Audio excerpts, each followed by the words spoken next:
For generations, young people have turned to drugs, alcohol, and even violence as a way to deal with troubling emotional issues. And for generations, psychologists have struggled to find ways to help them out of their spiral of self-destructive behavior. After all the research that's been done over the years, the frustrating reality is that the standard approaches for dealing with substance abuse typically yield disappointing results.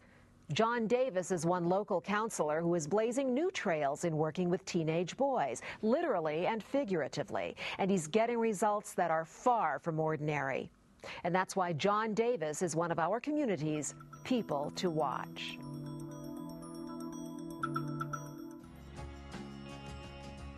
So, Mark, how are we feeling? You nervous? Yeah, a little. It's not the usual setting for a counseling session. There's not a couch around, and there are no office walls in sight. I'd never planned on rock climbing or rappelling. I mean, I have a small fear of heights, and I remember my first time I was up here, I was shaking. I was so nervous. I mean, you look over the edge, and it's a far way down. John Davis believes that his high-risk teenage clients need to take big risks, both emotionally and physically, to move past their problems and get on with their lives. The goal with the rock climbing is that it's a wonderful metaphor for life, in the fact that in everyday situations, the guys are needing to make choices of whether or not they're going to climb, they're going to stand still, or they're going to climb down. So much better when you hit the ground. John's unconventional approach is showing some impressive results. 85% of the young people who have gone through his program stay clean and out of trouble, an astounding success rate for an outpatient drug program. That's why John's program was nominated by the state of Colorado as Drug and Alcohol Program of the Year. But his biggest fans are the young men who have often been in and out of rehab centers. They know that it was John who helped them get through some very tough times. I lost one of my family members, which, you know, is a really hard thing, and it's a hard thing to go through. But John's filled that role. One of the reasons I came to John was I just had some really bad anger issues. Back in February, at the end of February, my brother was killed and murdered. Nice, keep leaning back for me for good balance. Perfect. But trust isn't just built on the rocks. John takes his clients out to lunch, hiking, or even to a paintball arena. He does whatever it takes to create a bond of loyalty with these young men. You guys grab your stuff. I'll be coming out after you guys start. I know, he's like my dad, so he's been the dad that I've ever had. So he's a great guy. Once an adolescent counselor gains the trust of a young person, there's very little that they won't do to get better. And it's all in that relationship. I really can't stress that enough. And I think John has a very unique way of building that relationship with the kids. For those who dare, John's clients can participate in the 2 Extreme Dream program by abiding by a strict set of rules for a full year. You can't drink, you can't smoke, you can't have police activity. If these young men are successful, they're rewarded with a major climbing expedition. In the past, expeditions have gone to places like Mount Kilimanjaro in Tanzania.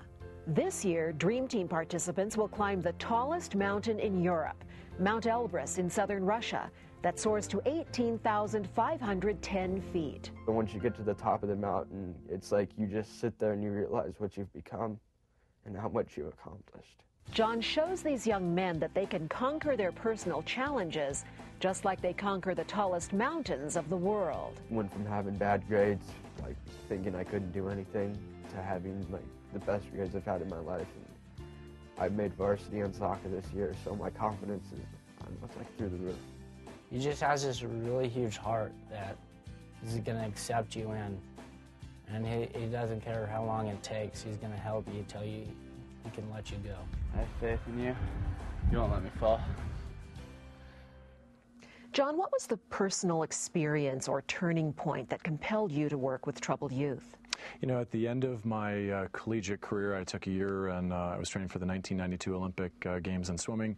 And at that moment of my life, I was struggling internally to really connect emotionally and relationally, and it was I was struggling because I wasn't able to do it. I wasn't able to find the people that I felt would really help me grow, and I really struggled with a lot of anger. And it was, I think, something at that point that I said, I got to get a handle on this. But then as I was connecting with the people I was training with, I found out that I was actually good at being able to connect with them, and so I wanted to transfer that into something in a professional setting. But you do it very non-traditionally.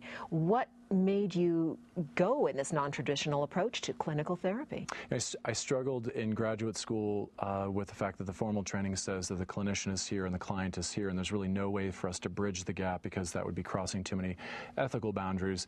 My thing is, when you work with the type of population that I work with, unless I'm operating here with them, then I truly can't be impacting and affecting them. So I'd love to know what kind of a reaction you get from other professionals in the field. I get a mixed reaction. I get those that say, wow, you're really pushing the limits of your ethics because you're connecting at such a level, meaning that I'm willing to go to sports games, or I'm willing to take a kid out for dinner, or I'm willing to do an experiential type activity. And then I have those on the other side that say, I can't believe that you do what you do and that you're as successful as you are. Tell me about some of these very serious issues that your clients are dealing with. I have a group of guys that struggle with mental health issues, some of them including bipolar and mood disorders and attention deficit disorder, oppositional defiant disorder and conduct issues. Then I have those that are struggling with depression, guys that are struggling academically, a large population of guys that struggle with drugs and alcohol and self-medicating with their personal issues. And then I have those that are struggling through a separation, a divorce, or a loss of a parent or a sibling. Is there a common thread among all of these young men? There is a common thread. A lot of my guys are above average intelligent, and they have wonderful accolades, whether it's sports or music or artistic, and every one of them has this emotional capacity that it really has not been fostered, and so they've really struggled to find, where do I really connect? And that is the common theme that brings all of those guys to my practice. And you have seen these young men at their lowest lows. Some of them have gut-wrenching, emotionally draining stories, and you're a man who's not afraid to cry. So how do you not get drained by their problems? I've had some great coaching in my lifetime. I had a great psychiatrist mentor of mine who I asked him one time, how do you handle so much information, so much of what's cooking in your patients' lives? And he said, at the end of my day, I throw up each of their names in a prayer and I say, God, thanks for trusting me with them, and I give them all back to you. It's tough. I have a real emotional job. And I love my guys. It is hard. How do you keep this difficult work from impacting your wife and your young children? At the end of my day, I try really hard to not bring home just how much stress or how much emotion that has impacted me throughout the day. And when I get home, I focus just on the fact that I am home. I really try to compartmentalize the fact that my job is here, my family is here. And if I was to come home and drop all of that on them, I would really struggle. And my kids would struggle because they would feel like daddy's really not home. So I have to really practice what I talk to my parents about, which is being able to connect with your family when you're really with your family. So I practice really what I preach.